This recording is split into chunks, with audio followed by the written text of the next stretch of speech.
আপনি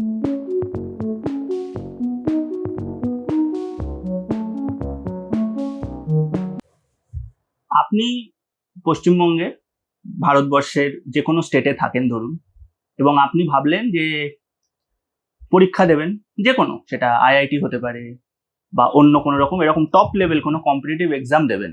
2 বছর 3 বছর প্রচুর পড়াশোনা করলেন, প্রচুর মানে প্রচুর খাটলেন, পয়সা খরচা হলো, সময় ব্যয় হলো, পরীক্ষা দিলেন, এবং তারপরে আপনি দেখলেন যে দেশের সর্বোচ্চ যে পরীক্ষা, সর্বোচ্চ কোয়ালিটির যে পরীক্ষা, যে কোয়ালিটির পরীক্ষা দিয়ে এই ভারতবর্ষের সবচেয়ে ক্রিম স্টুডেন্ট বেরোয় এবং মোটামুটি সবচেয়ে বেশি নম্বর পাওয়া যায়। ধরুন আপনার যদি 700 পরীক্ষা হয়, সবচেয়ে বেশি নম্বর পেয়ে যে টপ করে সে ধরুন 450 বেশি পায় না। এতদিন ধরে এটাই চলে আসছে। হঠাৎ আপনি এই বছর, যে বছর আপনি পরীক্ষা দিলেন, আপনি একটা ট্রেন্ড দেখতে পেলেন যে 720তে পরীক্ষা এবং 720 হাইয়েস্ট নাম্বার উঠেছে এবং 67 জন টপ করেছে, সেম নাম্বার। এত অব্দিও অনেকে ভাবতে পারে যে হ্যাঁ, কারণ আমরা তো আস্তে আস্তে এগোচ্ছি, দেশ এগোচ্ছে, গ্লোবাল লিডার আমাদের এসে গেছে। এবং তারপরে আপনি আরেকটা জিনিস দেখতে পান, সেটা হচ্ছে যে এই যে 67 জন যারা টপ করেছে তাদের মধ্যে বেশিরভাগই একটা সেম স্টেটের হতে পারে, সেই স্টেটের লিটারেসি রেট খুব হাই। আরো অবাক হবেন শুনলে যে সেই সেম স্টেটের মধ্যে একটা নির্দিষ্ট কেন্দ্র থেকে ম্যাক্সিমাম স্টুডেন্ট আছে। আপনাদের আরো একটা ভেবে দেখার জন্য অনুরোধ করছি যে ধরুন আপনি হায়দ্রাবাদের, আপনার পড়াশুনো সব হায়দ্রাবাদে, আপনি গুজরাটের কেন্দ্রে পরীক্ষা দিলেন, সেই নির্দিষ্ট কেন্দ্রে পরীক্ষা দিলেন এবং আপনি টপ করে গেলেন। একটু ভেবে দেখতে হয়। ভারতবর্ষের এই মুহূর্তে যে সবচেয়ে বড় শিক্ষা দুর্নীতি নিয়ে আমরা আলোচনা করছি বা ভারতবর্ষ তোলপাড়, সেটা হচ্ছে নিট দুর্নীতি। নিট হচ্ছে এই ডাক্তারি পরীক্ষার, এবং এখানে এবছর 67 জন টপ করেছে। অনিচ্ছাকৃত ভুল না দুর্নীতি, এই সব নিয়ে আলোচনা করার জন্য আজকে আমার ইন্টারভিউতে আমি পেয়েছি ছাত্র নেতা অরিন্দমকে। অরিন্দম, তোমাকে স্বাগত। অরিন্দম, যে কথাগুলো তোমাকে বললাম এগুলো তোমার কিছুই অজানা নয়। কি বলবে, অনিচ্ছাকৃত ভুল না দুর্নীতি, কিভাবে দেখছো পুরো বিষয়টা? না, অবস্থাটা কীরকম, তুমি ধরো এই যে আজকে একটা ট্রেন দুর্ঘটনা হলো, সেই ট্রেন দুর্ঘটনায় ধরো মানে ঈশ্বর না করুক কারোর বাড়ির লোক আহত হয়েছেন, ভীষণভাবে জখম হয়েছে তার, সে তারপরে কি করবে, তাকে নিয়ে যাওয়া হবে কোনো হাসপাতালে। এবার যেই হাসপাতালে নিয়ে যাওয়া হলো তাকে দেখানো হবে, হয়তো দেখলে যে সেই হাসপাতালে যেই ডাক্তারটা ওনার চিকিৎসা করছে সেরকম একজন ভুয়ো ডাক্তার। আমরা এতদিন পর্যন্ত পশ্চিমবঙ্গের নিরিখে বলতাম পশ্চিমবঙ্গে ভুয়ো আইএএস আছে, ভুয়ো আইপিএস আছে, ভুয়ো সরকারেরই রয়েছে, ভুয়ো ভ্যাকসিন রয়েছে, সমস্ত কিছু ভুয়ো। আজকে দেখতে পাচ্ছি এটা কেবল পশ্চিমবঙ্গ নয়, এটা সারা ভারতবর্ষের ট্রেন্ড।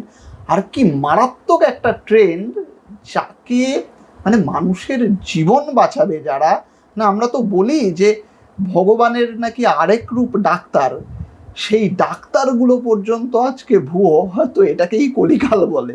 মানে আমি খুব লাইটলি বললাম, কিন্তু ব্যাপারটা যারা দেখবেন, যারা শুনবেন, যারা আজকে ভাবছেন, তারা নিশ্চয়ই লাইটলি নেবেন না। কি ভয়ঙ্কর পরিস্থিতি, এরমভাবে আপনার বাড়ির একজন ধরুন প্রসব হবে কারোর, তাকে এরম একজন ডাক্তার দেখছে যে কিনা অযোগ্য। আমরা পশ্চিমবঙ্গের শিক্ষকদের নিয়ে বলেছি যে আপনার বাড়ির ছেলেটা, আপনার বাড়ির মেয়েটা যার কাছে পড়ছে সেরম ফেল করা একজন স্টুডেন্ট। আজকে ডাক্তারির ক্ষেত্রেও তাই। কি পরিস্থিতি, খুব ভয়ঙ্কর। আমি তোমাকে একটা প্রশ্ন এখানে করব, সেটা হচ্ছে যে, বা একটা ট্রেন্ড যেটা আমি বলবো সেটা হচ্ছে যে আমরা দেখতে পাচ্ছিলাম যে এলআইসি বিক্রি হয়েছে, তারপরে ধরো রেল বিক্রি হওয়ার একটা পরিকল্পনা চলছে। তাহলে আমার মনে হচ্ছে যে এটা কি একটা ট্রেন্ড? কারণ এইভাবে, কারণ এই যে ধরো এই নিট পরীক্ষা দিয়ে যে ডাক্তারেরা মানে ডাক্তার হবে, এমবিবিএস ডিগ্রি পাবে, তারা তো ধরো মূলত তারা তো সরকারি হাসপাতালে চিকিৎসা করার সুযোগটা পাবে। এবং আমরা সবসময় এটা বলি, যেমন আমাদের পশ্চিমবঙ্গে যে কয়েকটা ভালো হাসপাতাল আছে সরকারি, সেখানে বহু মানে গ্রামের জেলার মানুষ আসে। মানে আমি জানি আমাদের কলকাতায় যে পিজি আছে সেখানে বিভিন্ন জেলার মানুষ, নর্থ বেঙ্গল থেকে আসে, অন্য জেলা থেকে আসে, এবং তারা জানে সেখানে বেস্ট ট্রিটমেন্টটা পাওয়া যাবে। কোথাও কি তোমার মনে হচ্ছে যে এটা একটা খুব পরিকল্পনা যে এবারে সরকারি হাসপাতালের ভরসা করে থেকো না? প্রাইভেটে চলে যাও। যেভাবে আমরা স্কুলে, তুমি যেহেতু শিক্ষার কথা বললে, সরকারি স্কুলের ভরসায় থেকো না, প্রাইভেটে চলে যাও। এর ফলে শিক্ষাকে সাধারণ মানুষের থেকে সরিয়ে নেওয়া, গরিব মানুষের থেকে সরিয়ে নেওয়া, যে বেসিক পরিষেবাগুলো ছিল, এলআইসি বলো, ট্রেন বলো, আমরা জানি 5 টাকায় আমরা যে দূরত্ব যেতে পারি ট্রেনে, সেটা তো অন্য জায়গায় যেতে পারি না। এইটা কি একটা খুব পরিকল্পনা, খুব নির্দিষ্ট পরিকল্পনা বলে তোমার মনে হয়? না, আমি না এটাকে একটু অন্যভাবে দেখি। তুমি ধরো যেটা বললে শিক্ষার ক্ষেত্রেই যেটা বললে, আচ্ছা সবচেয়ে ভালো স্টুডেন্ট যারা, মানে যারা পরীক্ষায় একজন ছাত্র তার সে পরীক্ষা দিয়েছে, পাশ করেছে, আমি বলছি চাকরির পরীক্ষা, তার সবার প্রথম টার্গেটটা কি হবে? সে কি কখনো চাইবে যে আমি কোনো প্রাইভেট স্কুলে টিচিং করব? চাইবে না। সে প্রথম চাইবে আমি কোনো গভর্নমেন্ট স্কুলের টিচার হব। কিন্তু ডাক্তারি প্রফেশনটা এমন প্রফেশন যে যদি কোনো বার্ডেন না থাকে, একজন ডাক্তার সবার প্রথম চাই আমি নার্সিংহোমে প্র্যাকটিস করব। ঠিক আছে, এবার স্কুলের ব্যাপারটা অন্যরকম। স্কুলের ব্যাপার হচ্ছে তোমার যারা শিক্ষক বলছো, যারা সার্ভিস দিচ্ছে না, বা সরকার চাইছে যে সরকারি স্কুলগুলোকে উঠিয়ে দেওয়ার জন্য, যাতে করে বাড়ির বাবা মারা এটা মনে করতে বাধ্য হয় যে ও গভর্নমেন্ট স্কুলে পড়াশুনো হয় না, যদি ছেলে মেয়েকে পড়াতে হয় তাহলে আমাকে ভাই প্রাইভেট স্কুলে ভর্তি করতে হবে। কিন্তু এক্ষেত্রে ব্যাপারটা আলাদা। এক্ষেত্রে ডাক্তারবাবুরা যারা এরমভাবে পয়সা করি, এই যে আমরা কোশ্চেন লিকের কথা বলছি, বা এই ডোনেশন ফোনেশন দিয়ে এই সমস্ত হয়েছে আমরা যেগুলো বলছি, সেগুলো তো সব পয়সার বিনিময়ে হয়েছে। এবার যারা পয়সার বিনিময়ে এই রেজাল্টটা করেছে, রেজাল্ট করে তারা ডাক্তার হয়েছে, আর ডাক্তার হতে খরচও তো অনেক। তো সেই খরচ করে যারা ডাক্তার হয়েছে, তোমার কি মনে হয় তারা সার্ভিস দেওয়ার জন্য ডাক্তার হয়েছে? তারা কোথাও না কোথাও গিয়ে তাদের এই যে ইনভেস্টমেন্টটা, এই ইনভেস্টমেন্টের রিটার্নটা চাইবে। কিন্তু যারা, এটা অনেকে মনে করতে পারে যে সরকারি হাসপাতালে হয়তো বঞ্চিত হচ্ছে, সরকারি হাসপাতালে যারা চিকিৎসা করতে যাচ্ছে তারা হয়তো বঞ্চিত হবে, এমনটা নয়। সেই লোকগুলো তাদের সিভি নিয়ে, তাদের যে গভর্নমেন্টের বাঁধা নিয়ম, সেই সময়টা পেরিয়ে গেলেই তারা হাসপাতাল, নন গভর্নমেন্ট জায়গার জন্য ছুটবে, যাতে করে রোজগারটা ভালো হয়। সেই জায়গা থেকে যারা সরকারি হাসপাতালের উপর নির্ভরশীল, তারা যারা এর থেকে একটু মানে ফিনান্সিয়ালি যাদের কম উইক আর কি, তারা নার্সিংহোমে যাবে। তারা প্রত্যেকেই কিন্তু সমানভাবে সাফার করবে। এই নিয়ে কংগ্রেসের পক্ষ থেকে কংগ্রেস ছাত্র পরিষদ লাগাতার আন্দোলন করছে। আমরা দেখেছি কিছুদিন আগে কলকাতা জেলা ছাত্র পরিষদের নেতৃত্বে দেবজ্যোতি দাস আছে, দেবজ্যোতির নেতৃত্বে অরিন্দম ছিল, সৌরভ দা যে ছাত্র পরিষদের স্টেট প্রেসিডেন্ট, রাজ্য সভাপতি, তার নেতৃত্বে প্রচুর মানে এনআরএস এর সামনে বিক্ষোভ হয়েছে, তো কলকাতা মেডিকেল কলেজের সামনে বিক্ষোভ হয়েছে। এগুলো হচ্ছে লাগাতার এবং বিভিন্ন জেলাতে হচ্ছে। অরিন্দম নদিয়া জেলা থেকে মানে রিপ্রেজেন্ট করে নদিয়া জেলাকে, সেখানেও বিক্ষোভ হচ্ছে এবং বিভিন্ন জেলায় বিক্ষোভ হচ্ছে। আমার মনে হয় আমরা যারা দর্শকরা এই প্রোগ্রামটা দেখছেন, ইন্টারভিউটা শুনবেন, তারা বিষয়ের গভীরতাটা বুঝতে পারবেন যে শুধুমাত্র দেখুন ভোট রাজনীতি বা ভোট দেওয়া নেওয়া এটার ওপরও তো একটা ব্যাপার আছে। একটা সমাজ টিকে থাকে কিন্তু কিছু বেসিক জিনিসের ওপর, তার মধ্যে শিক্ষা এবং স্বাস্থ্য দুটো পড়ে। আপনারা ভেবে দেখবেন যে দেশটা বা রাজ্যটা কোন দিকে যাচ্ছে। আর একটা প্রশ্ন আমি তোমাকে করবো, যেটা নিয়েও তোমরা আন্দোলন করেছো সেই হিসাবে, যেটা হচ্ছে যে কলকাতা মেডিকেল কলেজের ছাত্রদের এবং শিক্ষাকর্মীদের জোর করে মানে রাজ্যে যে সরকার রয়েছে সেই সরকারের ছাত্র সংগঠন করতে বাধ্য করা হচ্ছে। এটা নিয়ে তোমরা আন্দোলন করেছো, এইটাকে কিভাবে দেখো? স্বৈরতন্ত্র? না দেখো, এর আগে আমি আর একটা কথা বলি। এই যে আমরা বারবার করে বলছি না যে এই বছর নিট, ব্যাপারটা কেবল এই বছর নিট নয়।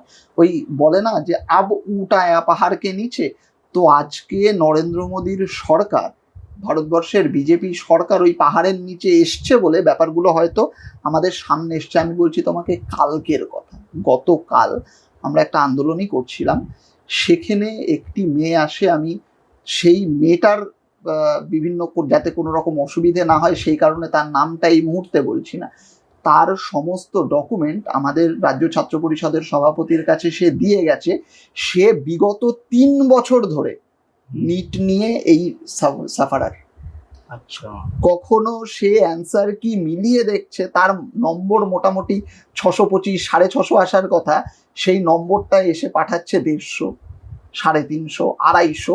এইবার ওই মেয়েটার নম্বর দিয়েছে 37, যেখানে তার নম্বর আসার কথা ওই মোটামুটি 650 ঘরে।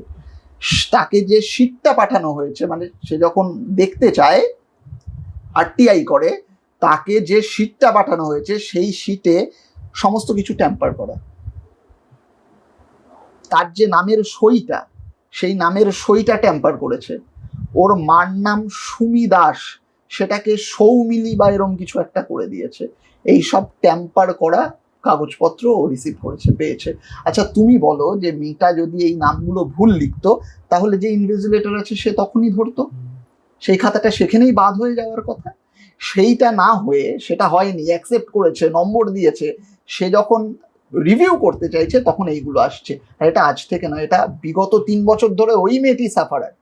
তার মানে বোঝো এটা কবে থেকে শুরু হয়েছে। আজকে আমরা দেখতে পাচ্ছি, এরকম কতগুলো ব্যাচ হয়তো বেরিয়ে গেছে, আমরা যাদের দেখাচ্ছি সেখানেও হয়তো এরকম ডাক্তারবাবুরা রয়েছেন। যাই হোক, সমস্যাটা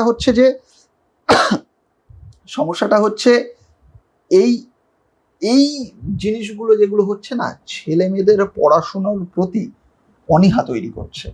দেখো, অনেকে আছে রাজনৈতিকভাবে সচেতন, যাদের রাজনৈতিক একটা মতামত থাকে। কেউ কেউ বিভিন্ন দলের প্রতি তাদের একটা বায়াসনেস থাকে, আবার কেউ কেউ থাকে কোনো দলের প্রতি বায়াসনেস নেই, তারা ক্রিটিক, তারা ঠিকটাকে ঠিক, ভুলটাকে ভুল বলে। তো যেই আমাদের সমাজের যে ক্রিম লেয়ারের যে স্টুডেন্টগুলো, তারা তো এই সমস্ত পড়াশোনাগুলো করে, ডাক্তার হয়, তারা আইএএস, আইপিএস, মানে যেটা সাধারণ স্ট্রাকচার, আমি সেটার কথা বলছি। সেই ছেলে মেয়েগুলোকে নিজের দল করার জন্য বাধ্য করা, আর সেটা কে করছে? সরকারি কর্মচারী। মানে আমি বুঝি না, এই যে মতামত, ছাত্রদের যে মতামত, সেই মতামতটাকে কিভাবে এরা নিজেদের পক্ষে খরিদ করতে চায়, এটা তার উৎকৃষ্টতম উদাহরণ।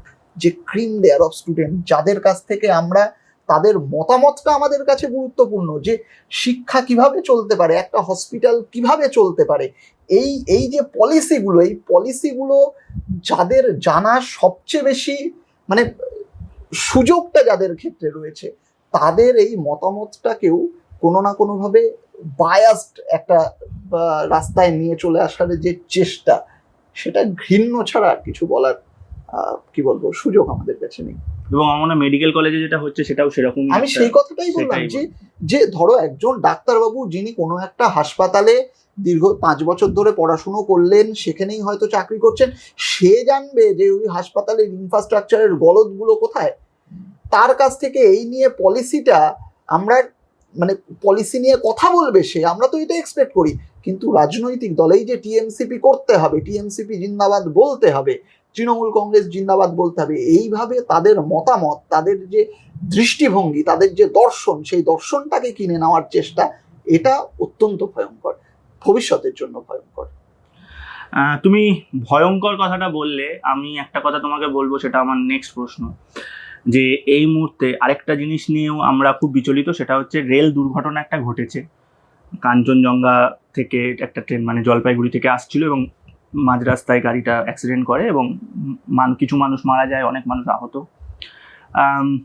লাস্ট ইয়ার আমরা দেখেছিলাম এরকমই একটা ঘটনা ঘটেছিল।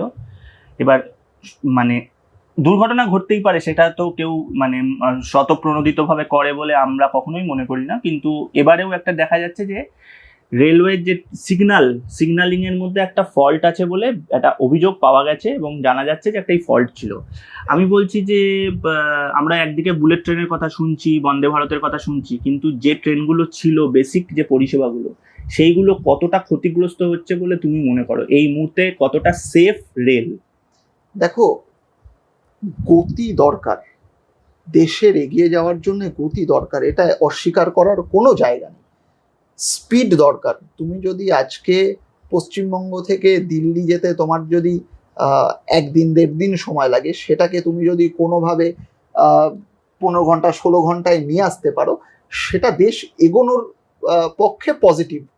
কিন্তু আমাদের দেখতে হবে যে সময়টা আমাদের কাছে বেশি ইম্পর্টেন্ট নাকি জীবনের সুরক্ষাটা বেশি ইম্পর্টেন্ট। তুমি এই দেখবে রাস্তাতে লেখা থাকে না যে আপনার বাড়িতে কেউ অপেক্ষা করছে, জোরে গাড়ি চালাবেন না। এই জোরে গাড়ি সরকার আমাদের বলছে যে জোরে গাড়ি চালাবেন না, বাড়িতে আপনার জন্য কেউ অপেক্ষা করছে। আবার সরকারই যদি এই একই কাজ করে যে আমি গতি এনে দিলাম, কিন্তু সেখানে যে যাত্রীরা রয়েছে তাদের সুরক্ষার কথা আমরা মাথায় আনলাম না, সেটা কি চলতে পারে নাকি? সে জিনিস চলতে পারে নাকি? আজকে বুলেট ট্রেনের কথা হচ্ছে, হ্যাঁ ঠিক আছে, ভালো কথা, ভালো প্রজেক্ট, কিন্তু সেই বুলেট ট্রেন চালানোর জন্য আমাদের যে ট্রেন লাইন দরকার, সেই লাইনের যে রক্ষণাবেক্ষণ দরকার, যেই সিগন্যালিং দরকার, সেই সিগন্যালিং তো নেই। আর কিভাবে একটা ঘটনাকে চেপে দেওয়ার চেষ্টা সরকার করছে। দেখো, একের পর এক ঘটনা ঘটেছে, সেটা আমাদের সরকার যখন ছিল সেই সময়ও ঘটেছে, কিন্তু কিভাবে একটা ঘটনাকে চেপে দেওয়ার চেষ্টা হচ্ছে। আমি দেখলাম যে যেই লোকটা মারা গেছে, যেই ড্রাইভার মারা গেছে, তার নামে এফআইআর করেছে। ওই বলে না, মরা মানুষের চুল ছিঁড়লে তার ওজন কমে নাকি, তো এই মরা মানুষ, মৃত ব্যক্তি, তার নামে এফআইআর করে দিলাম। এটা কি অরিজিনাল, মানে আসল সমস্যার কি সমাধান? এটা বলছে রেলের কর্তারা বলছে যে 17 ঘন্টা ডিউটি করছে, রেলের ভ্যাকেন্সি ফাঁকা, সেখানে নতুন করে নিয়োগ নেই। 17 ঘন্টা একজন চাকরি করে এসছে, এসে সবে ঘুমোচ্ছে, তাকে হয়তো আবার তুলে নিয়ে চলে যাওয়া হচ্ছে। আরে বাবা, সেও তো মানুষ, কতক্ষণ সার্ভিস দেবে? তার জন্য ঘন্টা বাজানো হবে, উপর থেকে ফুল ছড়ানো হবে। বলো যে এই জিনিস কি চলতে পারে? অবিলম্বে যেই শূন্য পদগুলো রয়েছে সেগুলোতে নিয়োগ দরকার, যাতে করে সুষ্ঠু পরিষেবা দেওয়া যায়। সিগন্যালিংগুলোর মেরামতি দরকার, ট্র্যাকগুলোর মেরামতি দরকার। এগুলো সরকার যত তাড়াতাড়ি বুঝবে, যত তাড়াতাড়ি করবে, আমরা সাধারণ মানুষ হিসেবে সুরক্ষা পাবো। না, রেলমন্ত্রী তো রিপিট করলেন, এবারও অশ্বিনী বৈষ্ণবী রইলেন, নিশ্চয়ই ভালো কাজ করছেন, তা না হলে আর মোদীজি ওনার উপর ভরসা রাখছেন।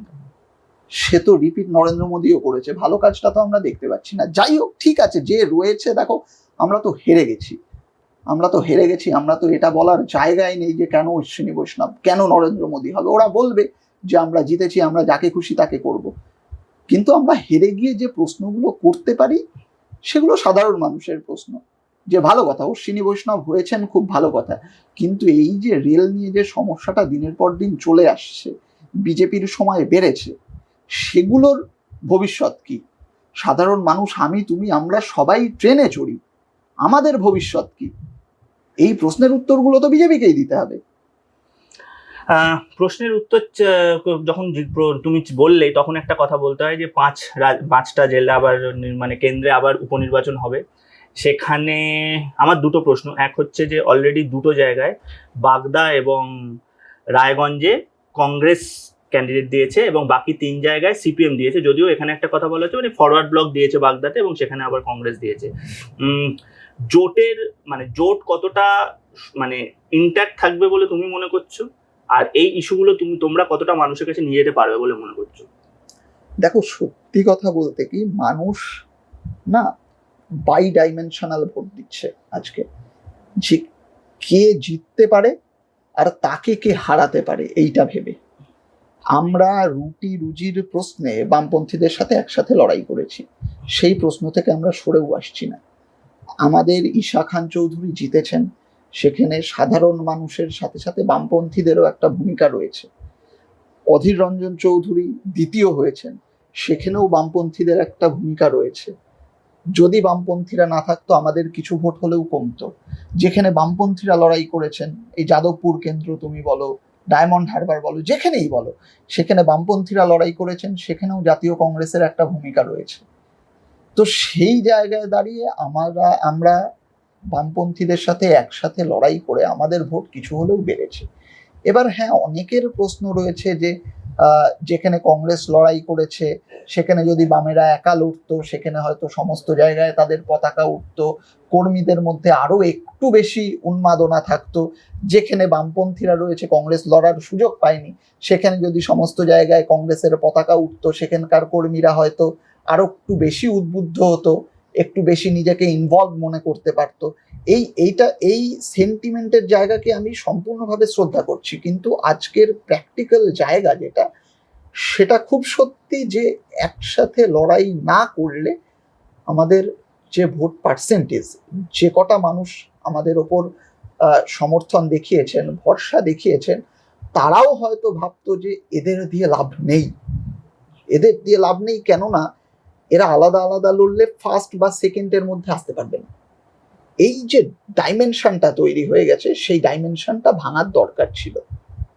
তবে যেই ভোটটা হয়েছে সেটা হয়ে গেছে, যে আমাদের সভাপতিও বলেছেন যে একটা হিন্দু মুসলমানের খেলা হয়েছে, একটা ধর্মের জিগির উঠেছে, একে হারাতে ওকে দিতে হবে বা ওকে আটকাতে গেলে ওকে দিতে হবে, এই জায়গায় আমরা ছিলাম না। সেই জায়গা থেকে আজকে তো দেখো, আজকে না প্রধানমন্ত্রী নির্বাচনের ভোট, আজকে না মুখ্যমন্ত্রী নির্বাচনের ভোট, আজকে লোকাল গভর্নেন্স নির্বাচনের ভোট। কিন্তু আজকে যে 4টে কেন্দ্র হবে, সেই 4টে কেন্দ্রে আমরা লোকাল অ্যাডমিনিস্ট্রেশনকে ঠিক করব। আর তুমি যদি এই লোকাল অ্যাডমিনিস্ট্রেশনের প্রশ্নে আসো, সেক্ষেত্রে পঞ্চায়েত পৌরসভার নির্বাচনে বাম এবং কংগ্রেস আমরা কিন্তু ভালো রেজাল্ট করেছি। কেননা সেখানকার সাধারণ মানুষ দেখেছেন যে এরা চুরি করবে না, কেননা চুরিটা তো সবচেয়ে বেশি লোকাল লেভেলে হয়। লোকালের পঞ্চায়েত, লোকালের পৌরসভার প্রধান যারা হয়, এই জায়গার থেকে চুরিটা বেশি হয়। সেই কারণে সাধারণ মানুষ কিন্তু এইটা বিশ্বাস করেছেন যে এরা আর যাই হোক, এরা হয়তো দুর্বল, কিন্তু এরা চুরিটা করবে না। সেই কারণে পৌরসভা বা পঞ্চায়েতে আমাদের ভোটটা অনেক বেশি বেড়েছে। সেই জায়গায় এই ভোটটাও যেহেতু মুখ্যমন্ত্রী নির্বাচনের ভোট নয়, প্রধানমন্ত্রী নির্বাচনের ভোট নয়, কারোর বিরুদ্ধে নয়, লোকাল অ্যাডমিনিস্ট্রেশন ঠিক করার ভোট, সেখানে আমরা মনে হয় মানুষ আমাদের কথাটা বিচার করে দেখাটা উচিত, 1 নম্বর। আর 2 নম্বর হচ্ছে, আমি এখনো মনে করি, আজকের দিনে দাঁড়িয়েও মনে করি যে দেখুন, আমরা হেরে গেছি মানে তো এই নয় আমরা অতীত দিনে যা করেছি সব ভুল, সব মিথ্যে। আজকে যদি আমরা আলাদা আলাদা লড়ে হারতাম, সেক্ষেত্রেও সাধারণ মানুষের মনে হতো যে কংগ্রেস বা বামেরা বেশি দাম্ভিক হয়ে গেছে, তারা নিজেরা এইটুকু স্যাক্রিফাইস করতে পারলো না, নিজেদের আসন স্যাক্রিফাইস করতে পারলো না, ওরা দলীয় সংকীর্ণতার বাইরে বেরোতে পারলো না। হ্যাঁ, এই প্রশ্ন তুমি যাই করো না কেন উঠবে। কিন্তু তারপরেও আমার মনে হয় যে এখনো আমাদের মধ্যে কথাবার্তা ইনট্যাক্ট রয়েছে। হয়তো তোমরা দেখবে আমরা একসাথেই লড়ছি। বাগদা কেন্দ্র নিয়ে একটা সমস্যা আছে, সেটা আমার মনে হয় মিটে যাবে। কথা বলছিলাম অরিন্দমের সাথে। 5টা উপনির্বাচন, মানে 5টা কেন্দ্রে উপনির্বাচন আছে। নির্বাচনের ইস্যু কি হবে সেটা তো আমরা জানি না, সেটা ভোটের পর ডিসাইডেড হবে। তবে যে কথাটা অরিন্দম বলল, একজন সাধারণ মানুষ হিসাবে শুধু এটাই চাইবো যে বাইনারি যদি হয় তাহলে উন্নত আর উন্নততর, এর মধ্যেই বাইনারি হলে ভালো। তা না হলে হয়তো ভোট পরবর্তী হিংসাটাও থামানো যাবে না, এবং এই দুর্ঘটনাগুলোও থামানো যাবে না, এবং লং টার্ম যেটা আমরা দেখলাম যে দেশের ডাক্তার, দেশের উকিল, তারাও আর সেই যোগ্যতায় পৌঁছতে পারবে কিনা সেটা নিয়েও একটা প্রশ্ন থাকছে। অনেকগুলো কথাই বললো অরিন্দম, অনেকগুলো জিনিস নিয়ে আলোচনা হলো। আপনাদের আশা করব ভিডিওটা ভালো লেগেছে। যদি ভালো লাগে তাহলে লাইক করে পরিচিতদের মধ্যে শেয়ার করবেন, আর আমাদের চ্যানেলকে সাবস্ক্রাইব করতে পারেন। দেখা হবে পরের কোনো ভিডিওতে। সবাই ভালো থাকবেন। Thank you so much.